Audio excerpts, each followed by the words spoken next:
বর্তমানে আমাদের যে হাইব্রিড গাড়িগুলো আছে এই হাইব্রিড গাড়িগুলোর একটা কমন রোগ হয়ে গেছে যে আমাদের মাইলেজটা কমে যাচ্ছে। তো মাইলেজ কেন কমে যাচ্ছে সেই বিষয়গুলো আপনাদেরকে সরাসরি আমরা একটু দেখানোর চেষ্টা করব এবং ডিটেলসে আপনাদেরকে আমরা বলে দেব। তো আমাদের সঙ্গে থাকবেন একটু। আমরা এখন সবার প্রথমে গাড়িতে যাব এবং গাড়ির যে টুকিটাকি যে বিষয়গুলো আছে সেগুলো দেখাবো। তো ধৈর্য ধরে আমাদের ভিডিওটা দেখবেন। আশা করি আপনাদের এখান থেকে আমরা মাইলেজ কিভাবে বাড়া যায় এবং ফুয়েল সিস্টেমটা কিভাবে ভালো রাখা যায় সেই বিষয়টা আপনাদেরকে ধারণা দেওয়ার চেষ্টা করব। সবার প্রথমে আমরা এয়ার ফিল্টারটা দিয়ে শুরু করব। এয়ার ফিল্টারের কারণে মাইলেজ একেবারেই কমে যায়, আর এয়ার ফিল্টারের কারণে কিন্তু গাড়ি স্টার্ট একেবারেই বন্ধ হয়ে যায়। তো গতকালকে আসার আগে যখন আমি হোটেল থেকে বের হইলাম, গাড়ি স্টার্ট করার সাথে সাথে আমার গাড়ি স্টার্টটা বন্ধ হয়ে গেল। বন্ধ হয়ে যাওয়ার পর আমার গাড়িতে সবসময় একটা স্ক্যানার থাকে, স্ক্যানিং করে দেখি যে আমার গাড়ির এই যে এয়ার ফিল্টারটা আছে, এয়ার ফিল্টারটা একেবারে জাম হয়ে গেছে। পরবর্তীতে আমি এয়ার ফিল্টার খুললাম, কোডটা ডিলিট করলাম, গাড়ি স্টার্ট করলাম, একেবারে গাড়ি স্বাভাবিক হয়ে গেল এবং ঢাকা পর্যন্ত আসলাম। আল্লাহর রহমতে কোনো রকমের গাড়িতে আর ডিস্টার্ব হয় নাই। এই গাড়ির যে প্লাগটা আছে সেই প্লাগটা আপনাদেরকে দেখাবো আমরা, যে প্লাগটা কতটা খারাপ হয়ে গেছে। আর এই প্লাগের কারণে গাড়ির মাইলেজটা একেবারেই কমে যায়। দেখেন প্লাগের যদি মাথাটা আমরা একটু দেখাই ভালো করে, একেবারে পুরো ময়লা হয়ে গেছে এবং গ্যাপটাও বাড়ে গেছে। আর ময়লায় পুরাটা একেবারে মনে হচ্ছে এখানে মরিচা যেভাবে পড়ে যায় একেবারে মরিচার মতন মরিচা পড়ে গেছে পুরাটাতে। তো এই প্লাগটাও নষ্ট হয়ে গেছে, এই কারণে এই গাড়ির মাইলেজটা কমে গেছে। সেই সাথে আমরা এই গাড়ির ইঞ্জেক্টর যে আছে এই ইঞ্জেক্টরগুলো মেশিনে ওয়াশ করবো। আমাদের এই পাশে মেশিন আছে, আমরা মেশিনে ওয়াশটা আপনাদেরকে কিছুটা দেখাই দিব আমরা। আর এই ইঞ্জেক্টর যদি একেবারে ময়লা হয়ে যায়, ইঞ্জেক্টর যদি আমরা বছরে একবারও যদি ওয়াশ না করি, আমরা যদিও বলি 6 মাস পর পর আমরা ফুয়েল সিস্টেমটা সার্ভিসিং করব। কারণ আমরা যে অকটেনটা নিই সেই অকটেনটা আমাদের এখন বর্তমানে বাংলাদেশে কোয়ালিটি ভালো না।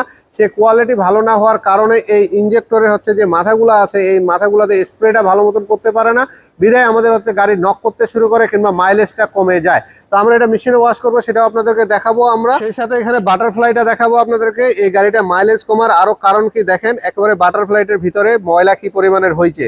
যদিও বাটারফ্লাই আমাদের সবসময় পরিষ্কার রাখতে বলি আমরা, বাটারফ্লাই পরিষ্কার রাখলে মাইলেজ বাড়তে থাকবে কিংবা মাইলেজের পরিমাণটা বেড়ে যাবে। এই বাটারফ্লাইও কিন্তু আপনার ময়লার পরিমাণটা একেবারেই বেড়ে গেছে। তো এখানে আপনারা দেখতে পাবেন ইজিআরটা আমরা এখন খুলবো এবং ইজিআরের ভিতরে যদি আমরা ইজিআরের পাইপটা অলরেডি খোলা হয়েছে, ইজিআরের পাইপটা দেখেন একেবারে কালো হয়ে গেছে। মানে এটা কখনো গাড়ির সার্ভিসিং ওইভাবে করা হয় নাই, কিংবা বছরে যে আমরা একটা সার্ভিসিং নিতে পারি সেই সার্ভিসিংটাও নেয় নাই। দেখেন একেবারে এই পাইপটা পুরাটা ময়লা হয়ে গেছে। এখন ইজিআরটা খুলে ইজিআরটা পরিষ্কার করতে হবে। তার সাথে এয়ার ফ্লো সেন্সর আছে। আর ফুয়েল সিস্টেমের যে ফুয়েল টাঙ্কিতে যে ফুয়েল পাম্পটা থাকে সেই পাম্পটাও আমরা খুলতেছি অলরেডি। এখানে ফুয়েল পাম্পটা খোলা হচ্ছে। ফুয়েল পাম্পের অবস্থা দেখে, খোলার আগেই যে অবস্থা, এই অবস্থা দেখেই বোঝা যাচ্ছে যে এটার আসলে ময়লার পরিমাণটা কতটা আছে ভিতরে। বাইরে যদি এরকম অবস্থা হয়, ভিতরে তো আরো ময়লা হবে, এটাই স্বাভাবিক। তো সেটাও আমরা খুলবো এখন এবং পরিষ্কার করব। আমাদের গাড়ির মাইলেজ বাড়ার মূল যে কাজটা করে টায়ার প্রেসার। টায়ার প্রেসার যদি আমাদের ঠিক না থাকে মাইলেজ একেবারেই পড়ে যাবে। টায়ার প্রেসার ঠিক আছে, আমার মাইলেজ ঠিক আছে।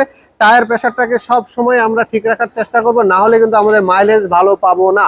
আর গাড়িতে ওভারলোড সবসময় রাখবো না। আর ওভারলোড থেকে যতটা মুক্ত পাওয়া যায়, ওভারলোডের কারণেও কিন্তু আপনার গাড়ির মাইলেজ কমে যায়। সেই সাথে গাড়ির চালানোর বিষয়টা আছে, যে ভাইরা নিজেরা চালাচ্ছেন কিংবা ড্রাইভার দিয়ে চালাচ্ছেন, আমরা যে রেডি পিকআপটা ইউজ করি কিংবা এই গাড়িগুলোতে পাওয়ার মুড আছে কিংবা পাওয়ার অপশন আছে, পাওয়ার পর্যন্ত যাওয়ার কোনো দরকার নাই। ইভি মুড কিংবা ইকো মুডের মধ্যে আমরা থাকবো। পাওয়ার মুডে যদি আমাদের এমার্জেন্সি ওভারটেক করার প্রয়োজন থাকে সেক্ষেত্রে আমরা পাওয়ার মুডে যেতে পারি। তাছাড়া আমরা নর্মাল মুডগুলোতে থাকলে আমাদের মাইলেজটা বেড়ে যাবে। আর আপনাদের এরকম মাইলেজ বাড়ার যদি আরো টুকিটাকি অনেকগুলো বিষয় আছে। ফুয়েল সিস্টেম সার্ভিসিং পুরা কমপ্লিট রাখতে হবে, প্লাগ ভালো রাখতে হবে, ইজিআর ভালো রাখতে হবে, আপনার ইঞ্জেক্টরটাকে ভালো রাখতে হবে, চাকার প্রেসারের পরিমাণ ভালো রাখতে হবে এবং চাকার ক্ষয়ের পরিমাণটা কমে গেছে কিনা সেই জিনিসটা ভালো রাখতে হবে। সেই সাথে সাসপেনশনটাকেও আপনাদের ভালো রাখতে হবে। আর গাড়িতে ওভারলোড এবং নিজে চালানোর বিষয়গুলোকে সবকিছু একত্রিত করে আপনার হাইব্রিড ব্যাটারিটা ঠিক আছে কিনা এটা সব শেষে চেক দিয়ে আপনার মাইলেজটাকে একুরেট ভাবে আপনারা পাবেন। সবকিছু যদি ভালো থাকে সেক্ষেত্রে আপনার মাইলেজ ভালো পাবেন। ঢাকা সিটির মধ্যে যানজট এককালীন যানজট না হয়ে যদি নর্মাল যানজট যেটা আমরা ব্যবহার করি সেটাতে আপনারা 12 থেকে 17 পর্যন্ত কিংবা 18 পর্যন্ত পেতে পারেন। আর হাইওয়েতে 16 থেকে 24 পর্যন্ত পাইতে পারেন, আরো বেশি অনেকেই পান। কিন্তু এটা নর্মাল মাইলেজের মধ্যে থাকে এই হাইব্রিড গাড়িগুলা, যেগুলো 1500 সিসির ইঞ্জিনের মধ্যে। তো আপনারা সব মিলে এই গাড়িগুলো ভালোভাবে চালাবেন, রাস্তাঘাটে ভালোভাবে চলবেন, আর গাড়ি চালানোর সময় অবশ্যই মোবাইল ব্যবহার থেকে বিরত থাকবেন। আর সেই সাথে যেটা বড় ইম্পর্টেন্ট এখন বিষয় হয়ে গেছে, রাস্তাঘাটে চলার সময় গাড়ি রানিং অবস্থায় আপনারা বোতল ফেলাফেলি করেন, এই বোতল ফেলাফেলিগুলো বাদ দিবেন।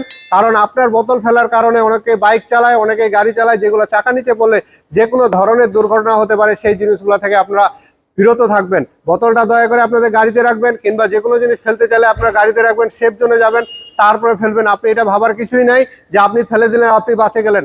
আপনি ফেলে দিলেন, আরেকজন ফেলবে, আপনিও বিপদে পড়বেন। কিংবা যদি সবাই সতর্ক হই, সেক্ষেত্রে আমরা এই বিপদ কিংবা অ্যাক্সিডেন্ট গুলা থেকে আমরা মুক্ত পাবো ইনশাআল্লাহ। সব মিলে ভালো থাকবেন, আমাদের জন্য দোয়া করবেন।